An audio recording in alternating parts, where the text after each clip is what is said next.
Welcome to This Explainer. Okay, today we're stepping into the high-stakes, but honestly kind of invisible world of structural engineering. Think about it. Every single time you walk into a skyscraper, an arena, or even just your local grocery store, you are completely trusting a hidden framework. It's this invisible skeleton that's locked in a constant, never-ending battle with gravity. Buildings might look totally static and peaceful to us on the outside, but structurally, they're dynamic battlegrounds where humanity fights immense physical forces literally every single day. So, what's the weapon of choice in this epic battle? Well, it starts with glowing, molten cauldrons of steel. This is the fiery birth where raw elements like iron and carbon are fused together to forge the ultimate building material.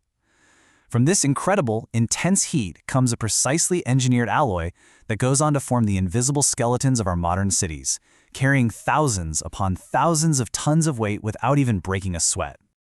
Okay, let's dive into this. I absolutely love this quote by William T. Segi because it just perfectly captures the reality of the field. He says, "The architect decides how the building should look. The engineer must make sure that it doesn't fall down." I mean, it sounds like a simple division of labor, right? But it really underscores the raw, life and death reality of the engineer's prime directive. The architect is focused on the vision, the aesthetics, the flow, but the structural engineer, they are tasked with an uncompromising mandate. Gravity cannot win, no matter what. To truly appreciate how they pull this off, here's our roadmap for today. First, we'll cover the engineer's prime directive. Second, we'll meet our antagonists, structural loads. Third, our protagonist, the miracle of steel. Fourth, the standard steel shapes. And finally, the design rulebooks holding all the math together. All right, let's jump straight into part one, the engineer's prime directive. When an engineer looks at a set of plans, they're essentially balancing three main pillars. The ultimate priority, hands down, is safety and preventing collapse. That is just non-negotiable. But right behind that is serviceability. A building might be technically safe, but if the floors are sagging or shaking every time someone walks by, the occupants are going to be terrified. And finally, we have economy. Now, here's a fun fact. While safety is absolutely priceless, the actual material costs of the steel are often pretty small compared to the cost of construction labor. So a brilliant engineer knows that using slightly more steel to simplify the welder's job can actually end up saving the project's overall budget. Moving on to part two, understanding structural loads. Now, what's really interesting about this concept is the clear division between what we absolutely know and what we basically have to guess. These are the antagonists of our story, the constant forces actively trying to bring a building to the ground. Dead loads are permanent. It's the sheer, unmoving weight of the structural steel itself, the concrete floors, the fixed walls. Because these don't move, their forces are a known mathematical certainty. But on the flip side, we have live loads. These are transient. They are highly unpredictable. It's you, it's me, it's furniture being moved around, or heavy equipment.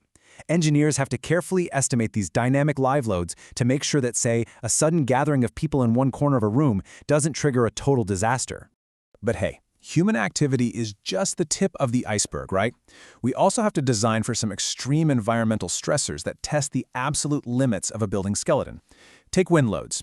They don't just push against a building, they create this dangerous suction and uplift that can literally rip a light roof right off. Then there are earthquake loads, which subject the frame to violent, totally unpredictable ground motions. The building basically has to dance and absorb that shock without falling over. And whatever you do, don't underestimate snow. It's a super sneaky live load because it quietly accumulates and then unpredictably drifts, concentrating a massive, crushing weight onto tiny sections of a roof while everyone's asleep. So part three, the miracle of steel. How exactly does humanity fight back against all those forces?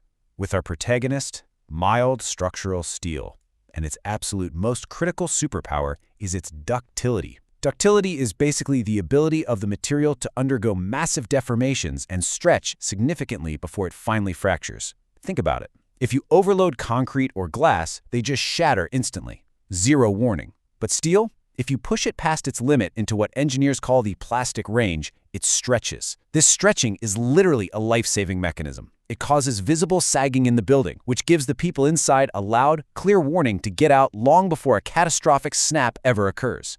And then there's this mind-blowing mathematical constant, 29 million psi. That is the modulus of elasticity.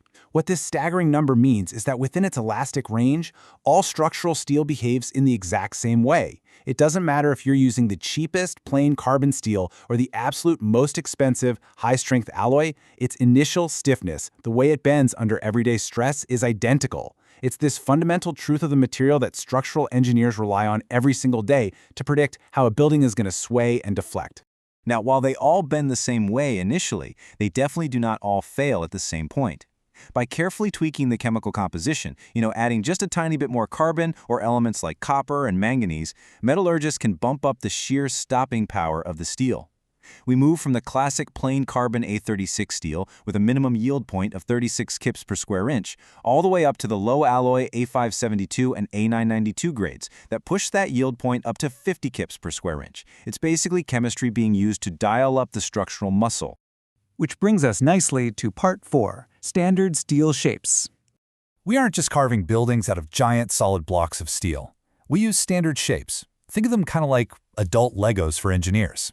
Hot steel is continuously cast and squeezed through massive rollers to create standard cross-sections. You have your W shapes, the wide flange beams, which are absolutely the backbone of modern structures, perfectly optimized to resist bending. You've got your classic S shapes, the American standard beams, with those sloping inner flanges. Then there are C shapes and L shapes, which are channels and angles. Those are incredibly versatile for bracing the structure and making all the connections. And finally, HSS, hollow structural sections. These are seamless steel pipes and tubes that act as exceptionally good columns. Choosing these off-the-shelf shapes is pretty much always the most economical strategy for an engineer. And this brilliantly illustrates how engineers actually talk to each other and to the steel fabricators. At first glance, a structural blueprint looks like total alphabet soup. But once you know the code, it's actually remarkably elegant. If you see a callout for a W18 by 50, you instantly know you are looking at a wide flange shape. It has a nominal depth of roughly 18 inches from top to bottom, and it weighs exactly 50 pounds per linear foot. So with just a few little characters, the exact geometry and weight are perfectly communicated. And this is where it all comes together. Through this incredibly complex matrix of rigid bolted joints and high-strength welds, these interlocking off-the-shelf pieces of steel become a unified, continuous structure. It's really worth remembering that it's the exact, meticulously calculated combination of these standardized shapes that is quite literally holding up the ceiling above your head right at this very moment. Finally, Part 5, the Design Rulebooks.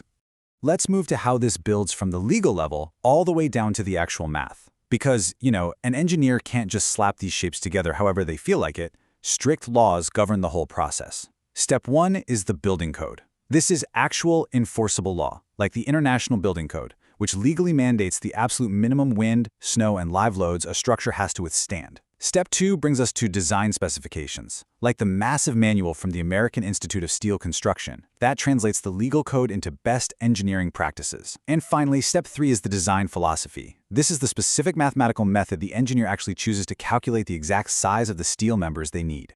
Within that mathematical philosophy, engineers generally look at the problem through one of two lenses.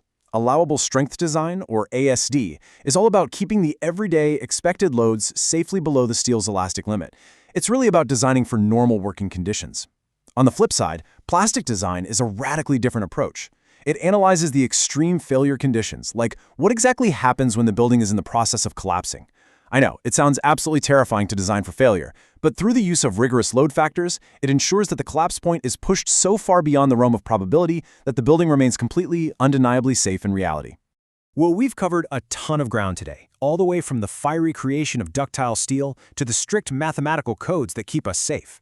Next time you walk into a towering skyscraper or a massive sports arena, take a second to look past the drywall and the glass. Ask yourself, what invisible forces, wind, dead weight, dynamic human movement, are currently fighting to bring this structure down? And exactly which W shapes, angles, and welds are standing guard inside the walls, tirelessly fighting back? It's a game changer for sure, and it'll permanently change how you look at the built environment around you. Thanks so much for joining me on this explainer, and keep exploring the amazing structures in your world.